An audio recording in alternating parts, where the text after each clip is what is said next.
All right. So yeah, here we go. So I kind of gave you the overview of Benefit You, but I'm going to ask Scott if I missed anything, because he's the guy that comes and does cleanup behind my messiness. Rarely do I need to do that, Susan. No, you know, I've done many presentations across the state, but primarily in King County. I've talked to a lot of parent-to-parent groups over the years, and I would have families come to me, the same parents or family members come to me each year when I would do a presentation. And I don't think they were coming just because they were fans of mine. It was because the information can be complex and they're hearing it once and then they wait another year to get that information. So just piggybacking on what Susan was saying, by having all of these resources on the website, which we're going to show you just in a moment, and access to benefits planning, people will then they don't have to wait a year to get that information. They can actually go online and begin learning about their benefits, and also be thinking about their future and thinking about, how do I plan for the future? What will that do to my benefits? And so we're really trying to give people those tools to demystify the benefits and help them strategize for what their future looks like. Scott, I have to say, they could have been coming to hear you time and time again because they're fans of yours, because Scott is known as kind of a rock star. So in this field, he is a rock star. I'm lucky to work really nice. with him. Dan, do you want to pull up the website? Do you have it available? While you're doing that, let me just tell everyone that our website that we're developing is called Benefit You. It's benefitu.org. Is benefit singular U, the letter U.org. And can you scroll down just a little bit here, Dan, so I can show them what's on the splash page? So you can see that we split things up between benefits planning and health and managing your money. So the cash benefits and benefits planning is all about Social Security cash benefits primarily. Medical benefits are about Medicaid and Medicare. We're going to dig into this a little bit more here really quick, like that. I just wanted to give you the framework. And then savings is, how are you sticking away money and what does that look like? And then finally, trying to figure out different ways that we can create strategies that are individualized, because everybody is different. Benefits are they vary in terms of their rules, the way that they're structured. So you really have to know what benefits somebody is on to be able to help them. So this is a way to kind of sort that out a little bit more. Scott, do you want to talk about the pull downs at the top? Yeah, so thanks, Dan. Well, let me talk about that first bar across the top there. There's four categories. There's a benefits information for individuals and families, and that's where you'll be going to get information about benefits. But I just want to talk about some of those other tabs while we're here. There's the Washington Benefits Planning Network at the top. And so part of the work that this team is doing is we are bringing together people who are subject matter experts, they're benefits planners, they're policy writers, and we're doing trainings on a monthly basis with them and inviting guest speakers. And it's really just to boost everyone's knowledge around benefits and also to create better collaboration so that people aren't working in silos. And so that's actually been successful. We have about 50 people, and I think it's going to continue to grow. You know, they have knowledge about, people who work in the government systems may have knowledge about their little area, but they may not understand the entire system. So the more we can educate people, the better they're going to be able to serve people who are accessing their programs. And then to the right, there is one tab that says contracted planners. That's for benefits planners who are contracted through Benefit You. And Angela is one of those individuals. And so, but that's where they would log in and get their own information. Other resources is just a tab that provides some information around Social Security benefits and Medicare and Medicaid.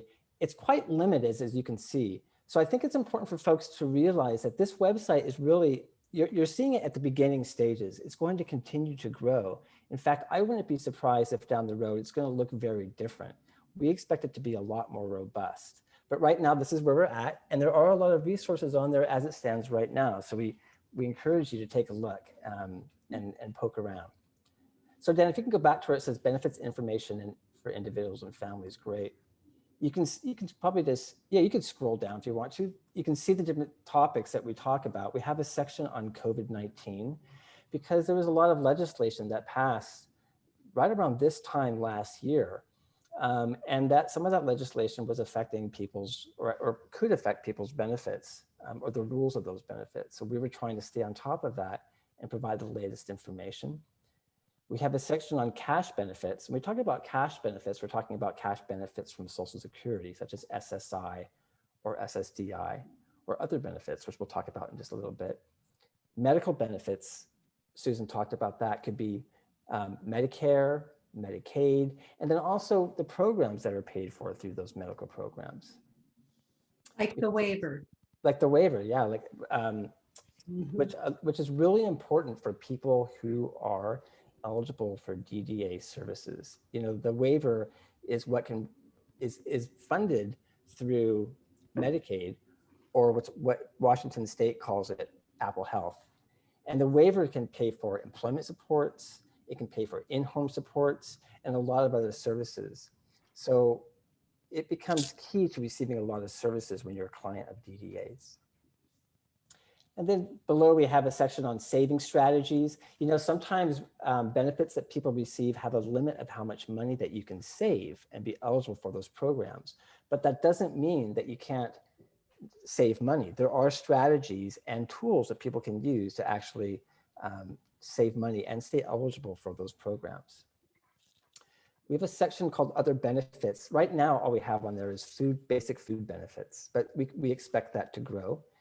And then we have a section, stories and interviews. Now, right now, we don't have that information yet, but what we want to do is we really want to have people with disabilities and their family members talk about their experiences with public benefits.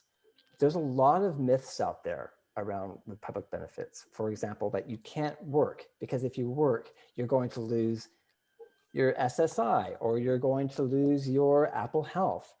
And those aren't true in most cases. Now, it's one thing for me to sit here and tell folks that. I think it really is different when an individual with disability or a family member says, no, this is true and this is our experience. So we really want to get the voice of people who are navigating these systems and accessing benefits to talk about their experience. And we think that'd be really helpful for families. So Dan, if you want to click on cash benefits, and I'm giving you a lot of information. Does anyone have any questions? No? Okay. I'm just going to give you a quick kind of just some basic information about what you're seeing here on your screen. And then we'll go into a little bit more detail about these benefits. So first of all, that first video right there, Dan, if you can scroll up just a tiny bit. I'm sorry, the other direction. There it says. It says Social Security Overview. That's a video that Susan did that really is a really excellent and succinct overview of Social Security, but particularly eligibility for Social Security benefits. And I think for people who are new to benefits, that's a great place to start. I encourage people to go there and watch that and to get some information about how benefits work and eligibility for those benefit programs. There's some really good tips in there and just talks about the flow for eligibility for those programs. Now below this, we have it broken down into a couple of different types of benefits. You'll see right here it says SSI. And then if you scroll down a little bit down, there's a section called SSDI or Title II. These are different types of benefit programs. And before we go into what those cash benefit programs are, I just want to show you what's going on your screen. On the left-hand side is a video. You can see that's actually Susan and me in the corner. And she and I are talking and explaining how these benefits work. It may not be readily apparent, but there's a little box over that video right there. If you click that little arrow there, that caret, you can see that there's actually a lot of videos there. That training that's on Title II benefits is about 2 hours long. So we've broken it up in segments. so that you don't have to listen to the whole thing to get the information that you need. But you can listen to it and then find those areas that you can go back to listen to better understand how those benefits work. And then on the right, we list resources. So we just have some limited resources there. We have some information on work incentives.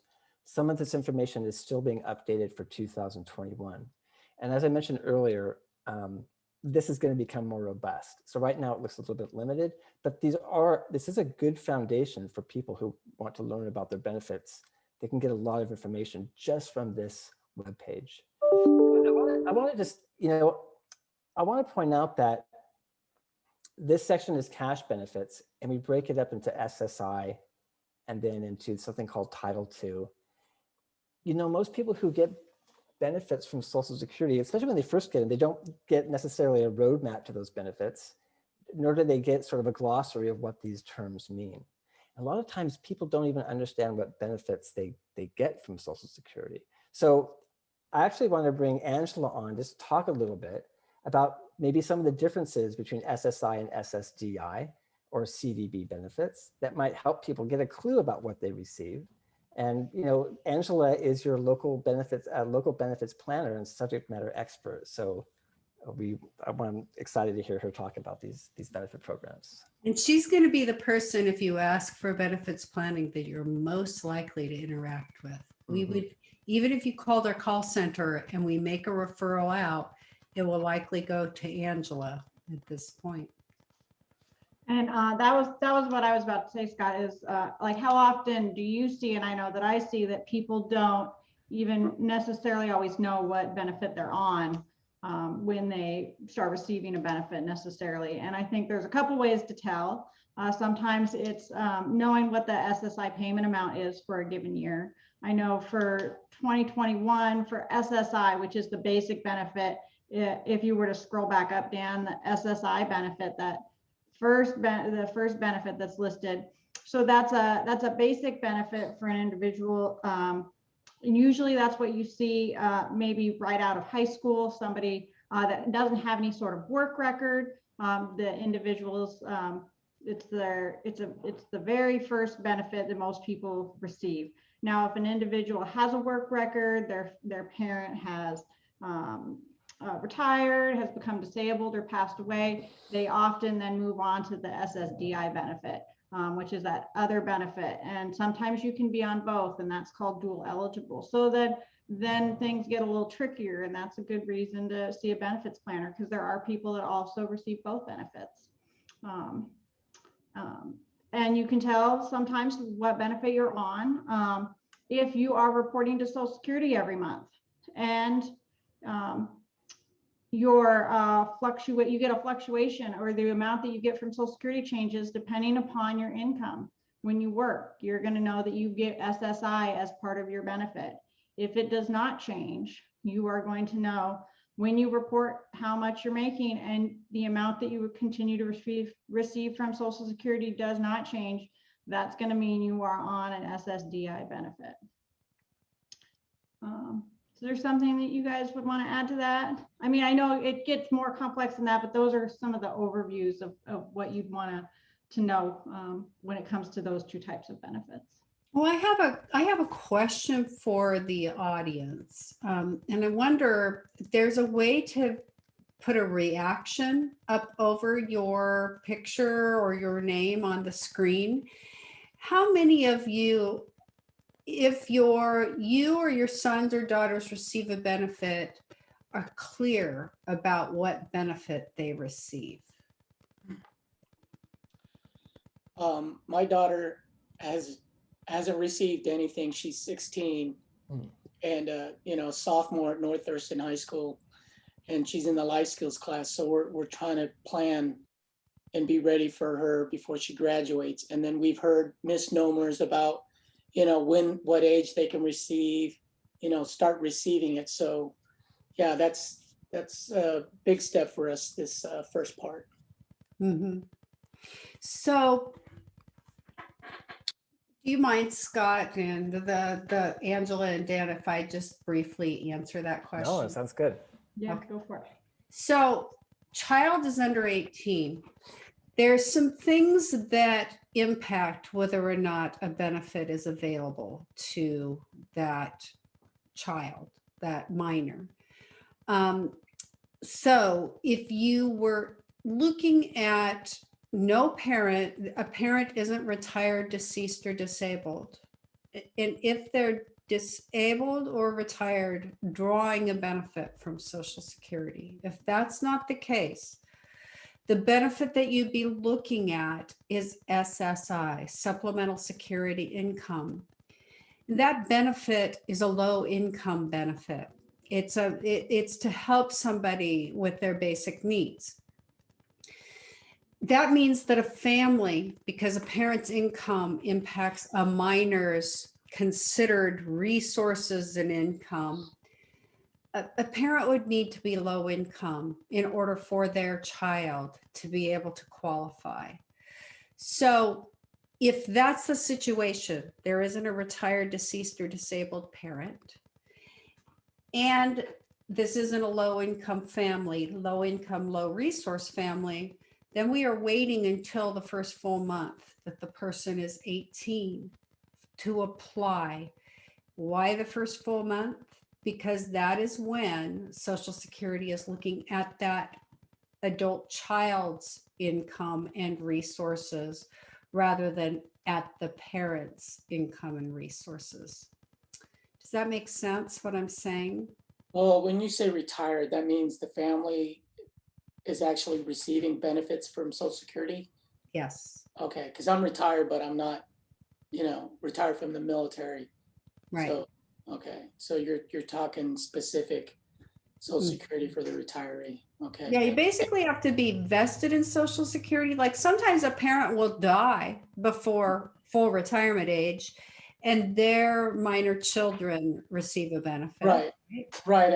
I've seen that. I've seen my Social Security statements to where it identifies that if I was to pass away, before my retirement age. Okay. Gosh, Rich, you're right on. That's exactly the example I give people. It's like, look at that statement. Right. Yeah, that's where, Yeah. we try to investigate and research all this stuff ahead of time, and we read that. But again, we hear a lot of hearsay too about the age, whether before they're at 16 to start applying for it.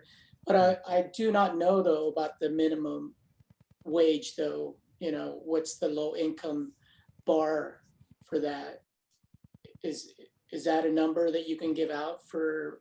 Well, it's dependent on the size of the family for somebody who's under 18. Well, there's both resource limits and there's also an income limit. And the income really is that whatever is deemed to the child has to be low enough that from the parent's income, given the whole family's setup, that the individual, that child, actually is considered to be below poverty level in reality. So that explains a lot right there, below poverty. Okay, got it. Yes. Yeah. So, and I'm giving you super general, but it's really important to understand that if there isn't a parent that is officially retired under SSA rules, under Social Security rules, or deceased or disabled, right? And if they're disabled, they have to be eligible to draw off of a Social Security benefit. If those things aren't in play, then we're talking about somebody who is super low income after you deem the family income towards them as a minor child. And there's this whole resource limit, which is, really pretty low. Like for an individual, when your child is an adult, the resource limit for SSI is going to be resources under $2,000. And that means anything that can be liquidated for food or shelter. So pretty stringent standards if you're not drawing off of a parent's or your own record. SSI, Supplemental Security Income, is a super low income program. That usually clears it up quite a lot for families. Not always, but a lot of the time that helps them to know, is that something that even makes sense to apply for benefits now, or should we wait? Right, that explains a lot. Thank you. Mhm. Looks I had like, a question. yeah. So you had said to wait for the first full month after they turn 18. So my daughter turned 18 March 26th.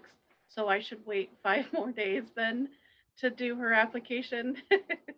um, I've been waiting for this meeting before I applied to make sure I had all my ducks in a row and all the information I needed before I applied. So I just wanted to kind of, is that kind of what you were saying is, what's the reason for the first like full month, I guess?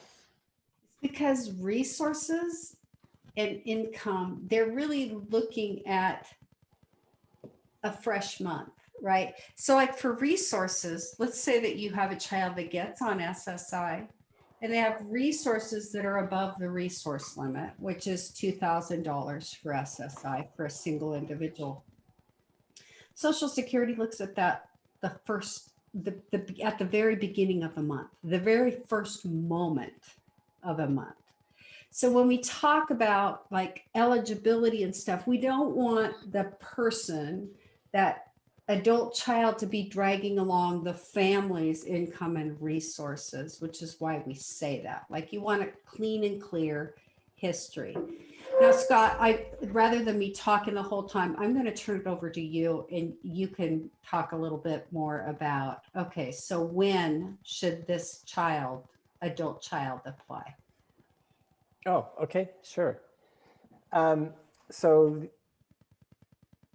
the adult, so Sonia, you're the one who asked the question, correct? Yes. Okay. You said that her birth date was March 26th? No, March 26th, yes. March 26th, all right. So, and we're in April. Did she turn 18 Yes. She just turned age 18? Yes, so she could apply right now for Social Security benefits.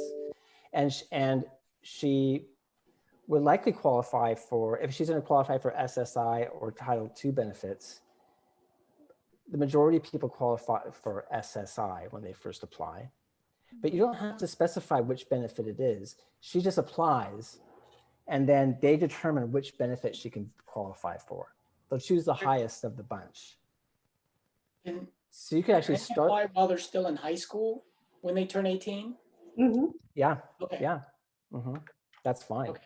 So I think it's the first full month. It's the first full month. Turn 18. So that would be though, Right. that's this month because it's April, right? Exactly.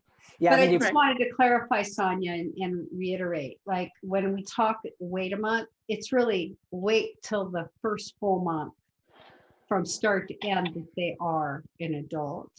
Okay. It's So I'll wait till next when week. somebody's a child. It's just that if they weren't eligible for a benefit when they were a child, in order to become eligible, we just talk about look in that first full month, because then they leave behind all of the childhood definitions of disability, but they also leave behind all of the considerations of family income and resources if that was an issue with them becoming eligible for supplemental security income or SSI. Like if there isn't a parent who's retired, deceased, or disabled, and the child isn't going to be drawing off of their own Social Security record, they don't have a lengthy work record, then you're really talking about them not wanting to have the family income and resources be part of the evaluation of eligibility for benefits. Okay, thank you. and if she's living with you, just so you know, that's okay, because sometimes parents have that question, like, well, if the person who's living with me, does my income or resource count? And then no, it's not. Now there are some considerations though around room and board, and that's something that we kind of go down the rabbit hole with that. I'm not sure we have time to talk about that, but we do talk about room and board in our training on SSI. So I strongly encourage you just to look at the videos that are on this webpage. And I just want to make sure, because obviously I'm getting ready to do this application for her. So I'll be the one that's filling it out. So I need to just make sure I'm filling it out as if it was her that's answering those questions. That's exactly correct? right. Okay. Mhm. And actually, Sonia, the video at the top of the page, it's pretty brief. It's not going to give you like a huge, day-long training on applying for benefits, but it does have pointers in it that I got directly from the folks who provide. They're the ones that evaluate if somebody meets Social Security's definition of disability. And Scott knows this well because he's heard from them too. But the very top video on this page, right at the very top, Dan, if you scroll up, that one right there, I did for King County back in 2014, and we added updated figures to it, like, the 2021 figures.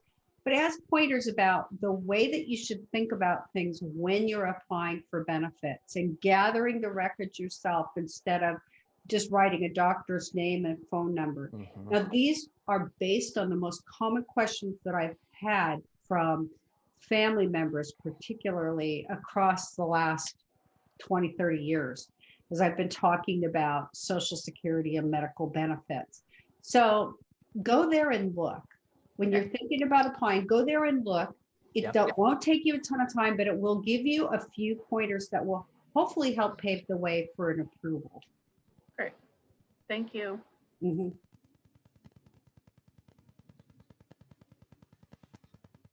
Back to you, Scott. Okay, well, I like, before I move on to another tab, I just want to point out one thing. If you scroll down just a little bit, Dan, just a little bit further, there we go. We have, so you can stop right there. This is an animation that we've done, and we're actually going to be doing more animations. So we're trying to hit at benefits and helping people understand them from a variety of different angles. And you can see here, there's that character on the left, that's Buck. And he's kind of the mascot of the Benefit U. So he may appear more in the website in the future. And it's funny because the person who does his voice, he's kind of a big guy with a big beard, but if you listen to Buck speak, he's kind of like goofy, and he doesn't sound like the person who's doing his voice. Hey, So Dan, anyhow, could you start it? We have time to just Okay, sure. let's start it and stop it for just a second.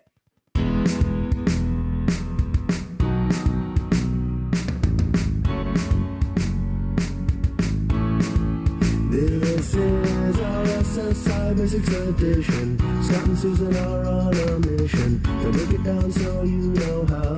Learn about your benefit now. Learn about your benefit now. We'll break it down so you know how. This is the vital mission of our SSI Basics Edition. Today, we are going to be talking with you about the power of a simple calculation to support a single person on SSI to understand how this check is adjusted when there is other income. We are going to use a calculator, or pen and pencil if you prefer, and a math formula. Get out your tools and practice along with us.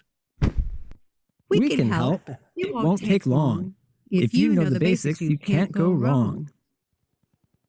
The basic exclusions you use to determine countable income Dan. are that's good. general exclusions. So Sylvia, you remember that over the years, I've shown you these calculations over and over again. And our hope was really that we would be able to give you something, because it's always hard to remember how the calculations work. When people are on supplemental security income, or SSI, which will be most of your adult sons or daughters, and they're thinking about going to work, or they have some other income come into play, like somebody gives them money, you can go through this. You can take the training that we have at the top where it talks about SSI and it goes over those things, or you can just click right on this SSI calculations and it will tell you exactly how to do it. So our hope was to have something that was a little more enduring than me popping in and doing a presentation every year or two, or I guess Sylvia, you said it's been 3 or 4 since the last time, however often it is, so that you would be able to just go right here. And if you remember benefitu.org, you'll be able to go and get the answer, if nothing else. And there's so much more, because you can actually ask for benefits planning too with Angela as a contracted planner. if what you find here isn't enough to answer your questions. So I just wanted to comment about that because I think it's super important to know that there are a variety of ways you can get information. So then you can scroll up to the top. I'm just gonna show one more page here on the website. If you can scroll down to medical benefits, or I can click on it there, yeah. So we have here a training on Medicare and Medicaid. And just like those cash benefits, people don't necessarily know what they receive. I mean, part of the confusion around it is that those two words sound so similar, Medicaid and Medicare. I mentioned this earlier. In Washington State, they brand Medicaid as Apple Health. So if your son or daughter gets Apple Health, that is Medicaid. But there's also Medicare. You know, people who retire, we know when people retire, they get Medicare, but people could be eligible for a different type of disability benefit like SSDI or childhood disability benefits that Angela and Susan were talking about, and they can qualify for Medicare. And a person can have both at the same time. So again, these are these benefits that people are trying to navigate and understand, and the purpose of having these resources. And Angela, I don't know if you have any information that you'd like to add just in terms of Medicaid and Medicare and how they relate to cash benefits and what they offer. Well, also not everybody is always receiving a cash benefit, and they still will be receiving Medicaid services. So that's important to know about, because there are people that they start to work enough that they may not receive a cash SSI benefit, but they're still receiving Medicaid, which is important when you're on a waiver. So there are ways to still know that there are different pathways to Medicaid. And we should also point out that individuals can still have private insurance along with both of these programs, I think. And you can have all three. So that's right. I do have a question for folks. Do you know if your sons or daughters or whoever you're here to learn about, benefits on behalf of, do you know if they're on Medicaid right now? Yes. Mine is. Okay, so I see a yes. My daughter, we're under TRICARE, and she gets medical health through TRICARE through mine, but not her specific. Yeah, Okay. my daughter's not on Medicaid yet, anyway. Are you familiar with the Medicaid rules and what they look at and what they provide? I'm not. Okay. Somewhat. I mean, it depends on what you're referring to. Okay, so for instance, often with Medicaid, there is a resource limit or a savings limit. Some people call it of $2,000. Have all of you heard of that for an individual? Yes. Yes, I've heard of it, yes. But there are ways to avoid that issue, which is, a good reason for benefits planning sometimes, but it is also a good reason for just learning more about Medicaid, because there are different ways to access Medicaid, which would help you, if going through the training and looking at that may well be all of the information you need just to be aware of some of those standards and the options. Or it may be that benefits planning would be a service that you would want to access, or your sons or daughters would want to access, because there are, Medicaid is based on Supplemental Security or SSI rules. That's a low income program, and Medicaid is just tied right in there with those rules within the Social Security Act. And so you're going to find a lot about Medicaid that is about measuring income, measuring resources. Even when they decide they're not going to measure them, they have to mention they're not going to measure them because they live right in that low income stratosphere that supplemental security income is within. So supplemental security income, like I mentioned before, it's looking at, are you low income? Are you low resource? Medicaid is looking at what is your income, what is your resources, and determining how you qualify for Medicaid is all about those factors. So this training could be really helpful. And like I said, it also, because Medicaid is so important to most people with significant disabilities, including those with intellectual and developmental disabilities, to provide residential supports, to provide vocational or community-based supports. It's really good to be able to get very clear about what the requirements are. And also when you're planning for, I don't know, to me, it's career development and financial stability across a lifetime. Understanding the Medicaid rules is probably more important than even understanding the cash benefit rules, because cash benefits, if you make enough money at a job, you can replace. Medicaid benefits, which include services, are not so easy to replace. So this is the area that I would say more people that I've worked with over the years are concerned about this than about cash benefits. Would you say the same, Angela and Scott? Yes, absolutely. Yeah, because it comes to the waiver services. Exactly. Mhm. Although sometimes people don't realize that the services they get are being funded by Medicaid. It's true.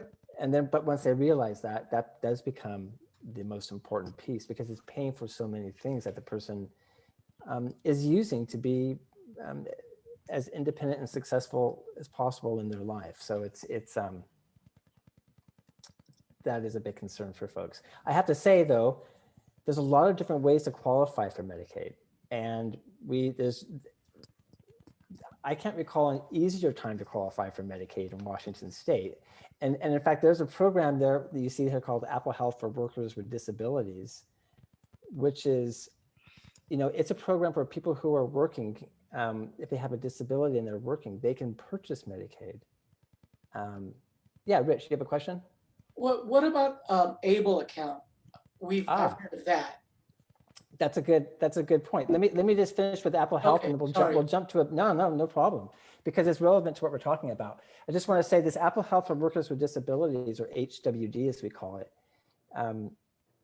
It's a program where people can work, they can save money, they can make any amount of money from that job, they can have any money coming into them, and they can buy Medicaid. And it's the same Medicaid that pays for all the things that you would get for if you were, say, on SSI in Medicaid.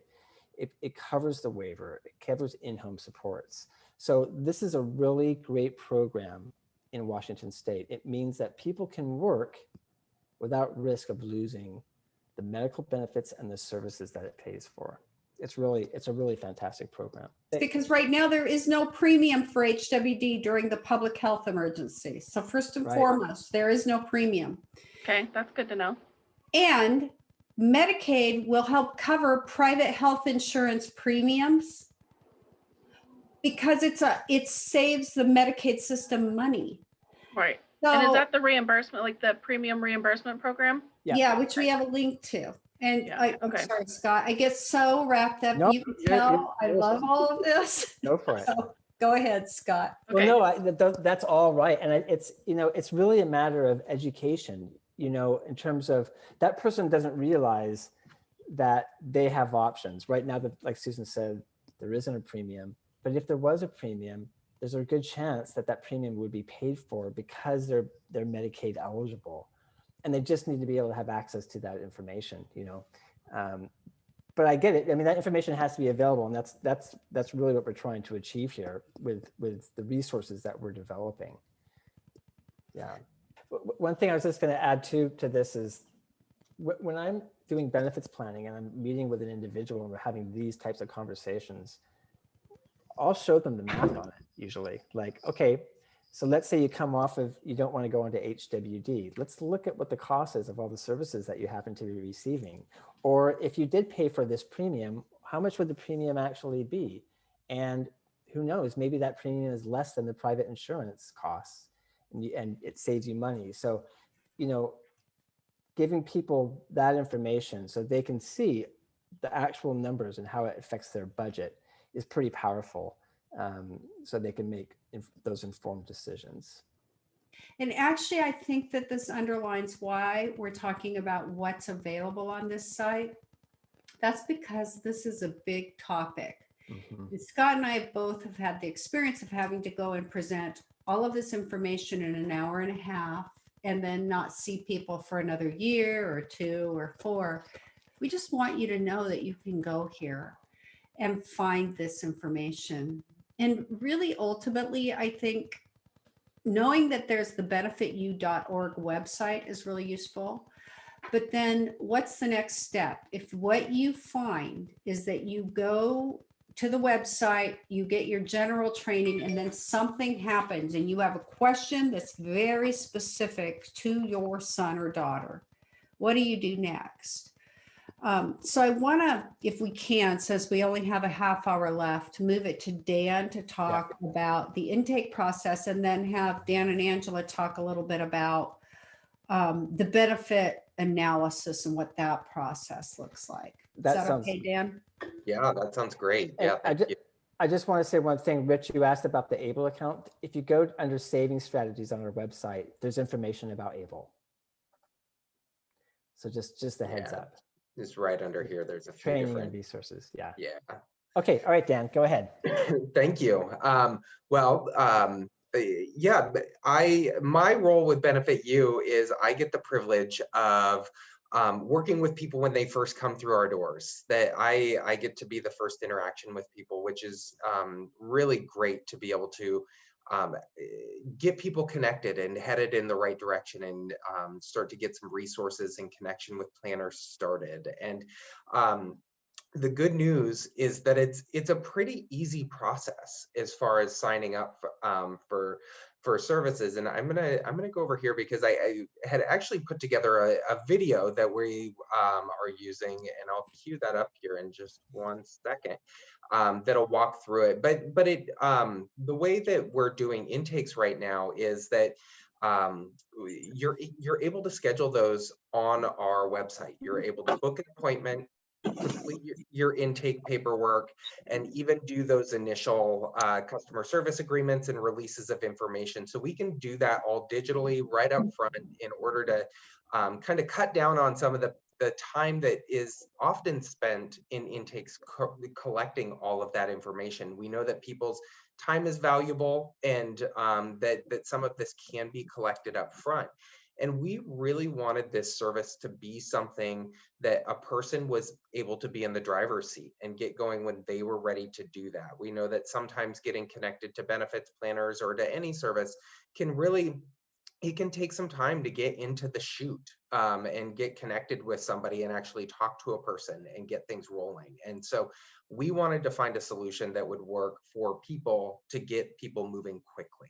And so I'm going to start up the video here, and then I can walk through a few more of the details and show you just the mechanics on the website as well. So I'm going to start this, and then I'm going to pause it so I can get to the, good, it didn't start right away because we're not going to watch the whole video here. So I'm going to start this around 1:23, and then for about 1.5 minutes here. And documents related to their services with Benefit U. Scheduling your intake appointment with Benefit U is quick and easy. First, navigate to the booking page by the appropriate county under the Service Eligibility link on the Benefit U website.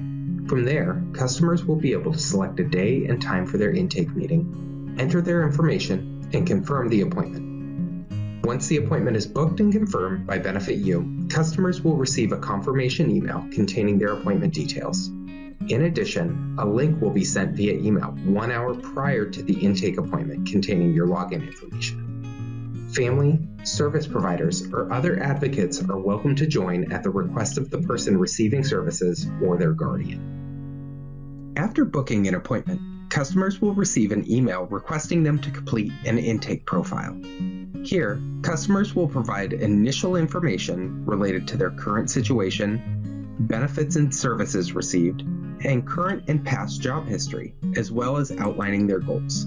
This will be followed by a release of information and customer service agreement within 48 hours, which is to be completed prior to the intake appointment. All intake meetings will be scheduled utilizing the Zoom online meeting platform. But if a customer does not have access to a computer or internet, they may also just call in using the number and meeting ID provided in the email.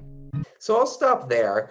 But one of the nice qualities of that, like I said, is that people are able to get connected with someone when it works for them. I know that one thing that is always a hassle is figuring out when can I find a time slot, emailing back and forth between people. And so on our website, in order to sign up for an intake appointment, they generally last about an hour. If somebody needs language accessibility, we do have a time slot that we allot a little more time just for that interpretation, but you would go back up to the same benefit information for individuals and families, and then go down to the service eligibility tab at the very bottom. And once you go in here, you'll notice that we've got all of the counties identified, and you'll see that some of them are gray and some of them are green. Because Benefit U is a new service that we're just rolling out across the state, and we want to be able to get services to people in a timely manner and try to avoid any backlogs with our intakes as much as possible.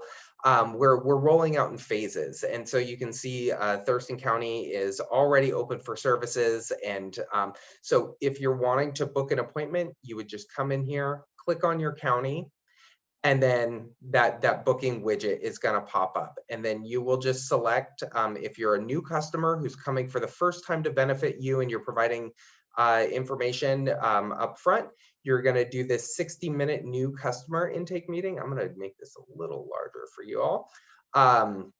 If you're someone who may need an ASL or alternate language interpreter, like I mentioned, we've got a 90-minute block that will just allow a little bit more time and space, just knowing that sometimes things need to be explained differently or re-explained to make sure that the information is getting across in a way that works for the person.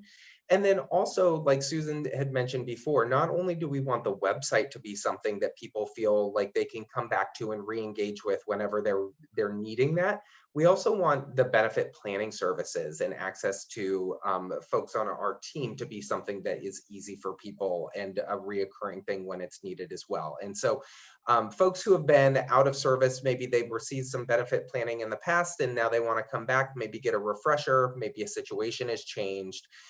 You can come in here and just book a 30-minute intake. That's not the nice thing about that. It's not going to require you to do a whole new intake form when you come in. So we have an adjusted return customer intake just to kind of get an update on the situation. And I know one of the things that can come up is, oh geez, what is this intake form going to look like? How much information are they asking me to provide right up front? What do I need to have available? And so let's see here. This it's pretty basic. This is the PDF form. When you're completing these online, they are done in sections. So each question is presented individually on the screen. That really helps, not just with, I feel like it helps with folks not feeling as overwhelmed by seeing as many questions on the screen, and just allows people to focus on what's in front of them. So it's pretty basic information to get us started, name, address, all of that, whether or not you have a legal guardian, or if you oversee all of your own decision making. And then if you do have a guardian, that will get put in there. There's space for accommodation needs if we need to adjust, if we need to be prepared to have things accessible in different formats, then that will give us some needs that allow us to put that together. One of the most frequent things that we see is just, hey, I would like someone to be there with us. And for folks who have reached this point, one of the most common things we see is, I either would like to have a DD case manager or possibly an employment provider if you're of age and working with someone at that meeting. But anyone who the person would like to have at that meeting is welcome to come and be engaged in those services as well, because we know that sometimes this can be confusing information, and sometimes having 2 sets of ears on the call or more can be helpful. So it's fairly, we tried to make it as user-friendly as possible as well, with check boxes and selections, rather than a lot of places where text is needed to be entered in there. There are a few spots for that. But one of the bigger things as you're moving through this is thinking about what are your goals. And as we get to the very bottom, we'll see that, there's a spot where you can select, what's your reason for coming here?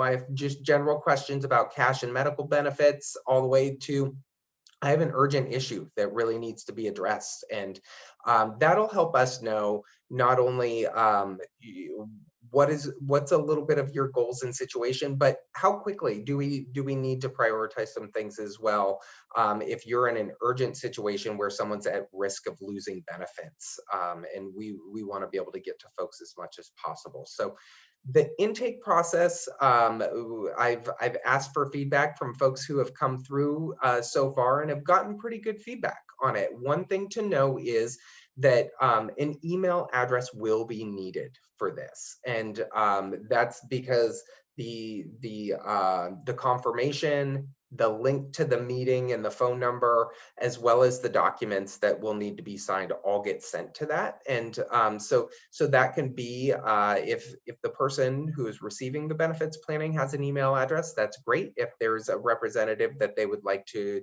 designate to have the emails go to, that works as well. And so I feel like it's gone very smoothly so far. We've probably done, I don't know, 10 to 12 intakes at this point, and they do tend to stick right around to that 1 hour window. And from there, what happens typically is that we'll take a look at the information in the benefits in that call. I'll be because on the intake form we're getting just a really basic snapshot that's going to get us started and really cue me to some more questions that I can be asking. So in that intake meeting, it's going to be all about trying to fill in some of the blanks. So then we can look at the situation and say, based on what's available, who could be the best benefit planner to work with you for your situation? And then making that referral over to someone in Thurston County. Most referrals will end up going over to Angela, but yeah, I've enjoyed doing it, and I really take a lot of pride in making sure that people feel welcome and that they feel heard in these meetings. I know that it's sometimes a confusing, frustrating, or just overwhelming situation, and we want to make sure that people coming to us really receive good services as we're doing that. So yeah, and then from there, what we typically do is reach out to our planners and find out availability and work on getting people hooked up. That may happen fairly quickly. Other times it may be, it might be a couple of weeks unless it's an urgent situation, just based around capacity, because we want to make sure that everybody is getting good quality services and not overloading people. So yeah, it's been great so far. But if there's any questions, if you're in a situation you're like, I think I could use some benefit planning services, this is the place to start. And if you hit any walls along the way, you can just reach out to either support@benefitu.org or dan@benefitu.org. I'll be checking both of those inboxes. So that's going to get you connected with me, and I'm happy to help with anything that we need. And one of the things that we are going to be working on in the future is looking at finding ways to make this work even better for people. So if there's any feedback as you move along, please let us know as well. Dan, and then I can say on my end, once you hand off a file and I receive a new case, what I do is reach out to the new individual and whomever they're working with and try to say hello, and then set up a new meeting, a goals meeting. It's kind of what I've been trying to term it with these new cases. I say hello and try to review the goals that were input, because usually, although we're doing a full benefits plan, I really try to focus in and try to make sure we're answering all those goals questions that Dan received on intake and spoke to them about. So I try to review and make sure that I understand fully what the individual is trying to get out of benefits planning, and that we're going the right direction, so I can make sure we can answer everything. And then during intake, Dan is receiving some forms for Social Security, and there's been some forms signed by, so we can talk to state agencies and other organizations and your employer. And I think the Social Security form usually is taking the longest, so it does take a little time to get the benefits planning done, because we do have to receive some forms. One's called a benefits planning query in particular, and we have learned that those can take a little bit of turnaround, as anybody who has worked with Social Security for any amount of time knows that Social Security does not always move swiftly. So we wait on that as I work on the reports, and we just stay in contact with clients and try to do everything we can to work on their case as quickly as possible. Yeah, thank you, Angela. Yeah. Are there any questions just right off the bat, or Susan and Scott, is there anything you would like to add? Well, I would just like to add that the whole reason that we've created, not completed because it's a work in process, but created this whole thing is based on very, very long-term experiences Scott and I have with employment and the issues surrounding benefits that people experience. So we were so fortunate that DDA wanted to fund us, the Developmental Disabilities Administration, to do this right. And what I mean by do this right is that we do understand that people need basic information and training, and that Scott and I have really struggled to be everywhere that people need us. So that's the reason that we were funded to film all of those videos and create all of the animations and create handouts about increases in minimum wage and what happens to benefits, or, hey, what are these various medical benefits that we're talking about? They funded us to do that. And it's really taken a considerable amount of time. So this is really a big investment by DDA. But the other piece is that we understand you need people you can trust with these benefits, because lots of people are guessing about the information. So Angela she's gone through a rigorous selection and onboarding process. She has great experience within the developmental disabilities community. Dan he's worked for years in employment services, and also is in the middle of getting certified as a benefits planner, so that even as the point of contact with the intake, you have a certified benefits planner. And then of course, Scott and I are both certified benefits planners. We care greatly about making sure that people get really good information. And we talk with the Developmental Disabilities Administration on an ongoing basis about what they're seeing for needs from their staff, the case resource managers, but also for those people, their customers that they're serving. So we want to do this really, really well. I'm super excited because this is like the point in my career that I've had the chance to really look at the things that I saw not going so well, the gaps in service, the problems that people are facing. And like I said, I'm a sibling of a person with a developmental disability. He happens to reside in another state, but I can tell as a sibling how confusing things are as a family member when other people are trying to tell you about benefits. And benefits are the most important thing, either medical or cash, for people with disabilities and their families when they're thinking about employment. So we're really trying to do this very, very well. And we want you to know that we care about the experience for the people that you love, for the people that you support. And we want to know if there are things that we can do to further improve the experience, because it matters to us. It's not just something we're funded to do, and so we're going to do this. This is really our way of saying, we know there was an issue, and we want to make sure that we continue to develop ways for people to live lives and have what they need across the whole spectrum of their life, and benefits are integral to that. So, I just want you to know that this is really something I feel super passionate about. It matters a great deal, and it matters to all of us on our team. It's not just a service, it's something we care about. Thank you guys so much. I have a few questions. So when I have a client call me at Southdown Parent to Parent, and they say, hey, I'm struggling with SSI, is my new direction to send them to Benefits for You, or do I still call Angela? My preference would be that now Angela, you can tell me if you disagree with this, but Angela's funded through Thurston Mason County, but she's also a contracted planner through our service, and she can use any of our resources, including our intake process, any of those kinds of things.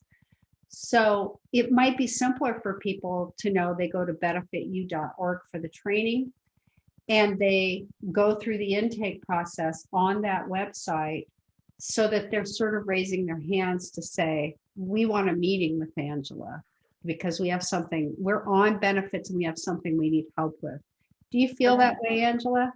Yeah, I agree. So from here on out, when Sylvia gets that phone call from SSI, I'm going to say, hey, I have a great website and I'm going to forward this to you.